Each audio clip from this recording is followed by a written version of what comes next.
नमस्कार मंडळी, मी अशीच आहे. माझ्याकडे हेच चालतं, माझ्याकडे ह्याच पद्धतीने काम करायचं. का? मी म्हणते म्हणून. अरे काय भारी वाटायचं हे बोलताना.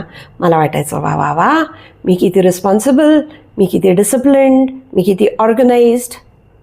रिअली हा माझा इगो होता, हा माझा कम्फर्ट झोन होता. मला बदलायचा नव्हता तो, कारण बदल म्हटलं की थोडे कष्ट घ्यावे लागतात.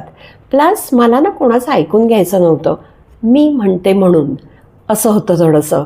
मग लक्षात आलं की अरे नाती बिघडायला लागली आहेत, संवादाच्या ऐवजी वाद वाढायला लागलेत, simply because I refuse to listen. I was so rigid. नाही, माझंच बरोबर. मग हळूहळू हे बदल आणले मी. So the next time I try to say मी अशीच आहे, I stop and then I listen. अरे ऐकून तर घे, समोरचा काय म्हणतोय ते तर समजून घे. ठीक आहे, इट्स ओके, समोरची व्यक्ती महत्त्वाची आहे, ऐकून घे, त्याचं समजून घे. थोडीशी फ्लेक्सिबिलिटी चालेल, because I want to evolve, I want to grow, I want to nurture the relationships, because I am not done eight.